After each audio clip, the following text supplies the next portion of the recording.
पाड़े अधम असुर अभिमानी,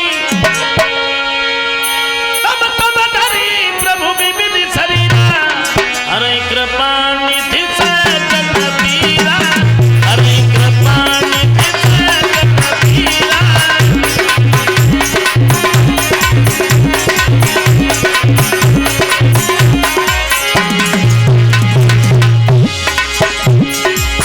बाबा तुलसीदास जी कहते हैं कि भगवान के अवतार की कोई तिथि तारीख निश्चित नहीं होती।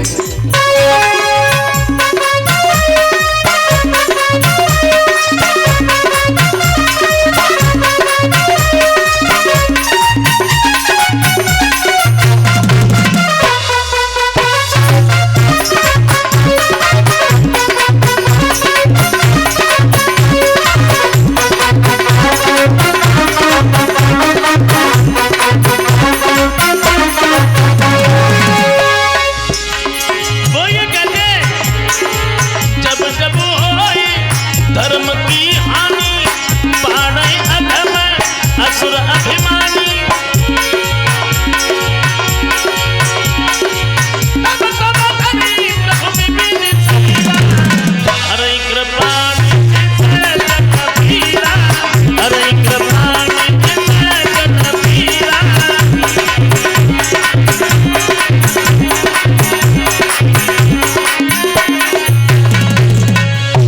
जब जब इस भूतल पर अत्याचार होता है, जब जब पापियों की संख्या बढ़ जाती है, तो फिर भगवान को आना ही पड़ता है, ऐसा बाबा तुलसीदास जी कहते हैं। लेकिन एक दूसरे विद्वान ने कुछ और बताया। वो ये कहते हैं ये दशरथ और कौशल्या जो थे ये पूर्व जन्म में स्वामी मन और शत्रुघ्न थे। तब इन्होंने तपस्या की है और तप करने के बाद में वरदान मांगा है भगवान से, प्रभु हमें तुम्हारे जैसा पुत्र चाहिए। बोले अभी तो नहीं, त्रेता में जब तुम दशरथ और कौशल्या बनोगे तब हम तुम्हारे पुत्र बन के तुम्हारे पास में अवश्य आएंगे, इसलिए अवतार हुआ। तीसरे विद्वान ने कुछ और बताया। बोले ये जय और विजय जो भगवान बैकुंठनाथ के दरवाजे पर पहरेदारी करते थे, इन्हें सौनकादिक ऋषियों ने श्राप दिया, तुम भूतल पर 3 जन्म तक राक्षस बनोगे।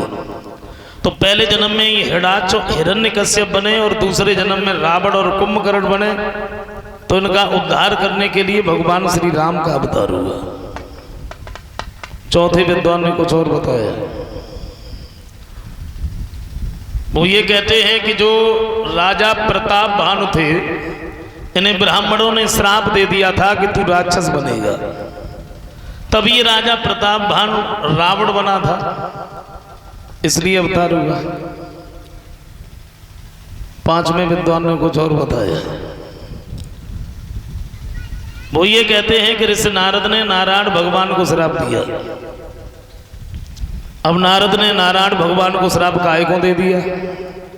क्योंकि नारद तो हमेशा नारायण नारायण ही कहते रहते थे, फिर श्राप क्यों दे दिया? आइए अति संक्षेप में गौर करते। एक बार ऋषि नारद हिमालय पर्वत पर घूमने के लिए गए। क्या देखा है? बड़ी सुंदर बड़ी रमणीक जगह है। तो मन में एक बात सोची, हमें यहाँ बैठ करके तपस्या करनी चाहिए। और जब नारद ने तप किया तो इंद्र ने ये सोचा, हमें तो ऐसा लग रहा है नारद मेरा सिंहासन ही लेना चाहते हैं। ये इंद्र किसी को तपस्या नहीं करने देता था, क्योंकि इससे कुर्सी का बहुत बड़ा डर रहता था, कहीं हमारी कुर्सी न चली जाए। इंद्र एक पदवी थी, जैसे आज प्रधानमंत्री मुख्यमंत्री इनकी हुआ करती है। पहले जो तपस्या में सफल हो जाता था उसे इंद्र की पदवी दी जाती थी। बाबा तुलसीदास जी ने कहा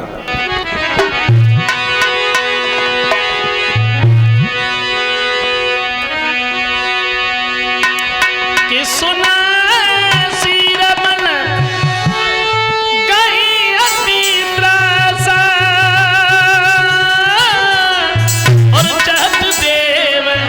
ऋषि मन पूर्वासा।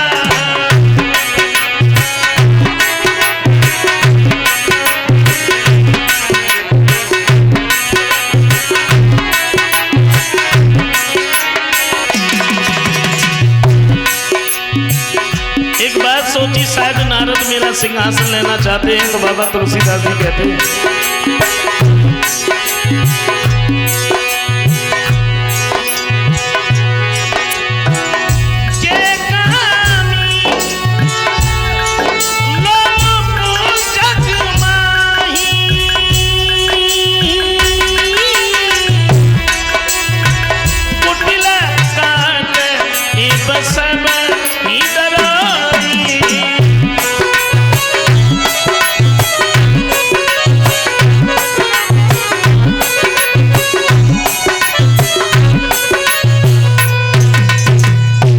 बाबा तुलसीदास जी कहते हैं जो कामी और लोलुप इंसान होते हैं वो कुटिल कौवे की तरह हमेशा सबसे डरते रहते।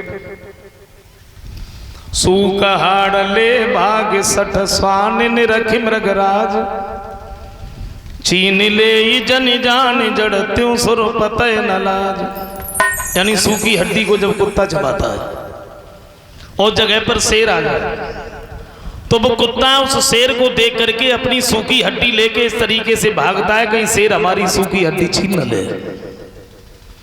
लेकिन उसे कहाँ मालूम है कि शेर को सूखी हड्डी से कोई मतलब ही नहीं होता है। इंद्र को लाज नहीं आई, तुरंत ही कामदेव को बुला लिया और जवाब दिया तुम चले जाओ हिमालय पर्वत पर। ऋषि नारद जहां पर तपस्या कर रहे हैं उनकी तपस्या में विघ्न डालो, किसी भी तरह से उनकी तपस्या पूर्ण ना हो पाए। कामदेव जब चले हिमालय पर्वत पर पहुंचे हैं जहां पर ऋषि नारद तपस्या में लीन थे, काम ने अपनी सारी लीला दिखाई। बड़े सुंदर वृक्ष हैं, पुष्प खिला दिए, झरने वो भी झरने लगे, चिड़ियां चहकने लगी। और जब लीला दिखाई है तब पर्वत पर कि पल में बारी आई पर्वत पे हाँ पर्वत पे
अपनी लीला दिखाई, लेकिन नारद के ऊपर कोई असर ही नहीं पड़ा। और जब कोई असर नहीं पड़ा तो कामदेव निराश होकर के इंद्र के सामने लौट गए, बोले हमें माफ करना, हम ऋषि नारद को तपस्या से नहीं दिखा पाए।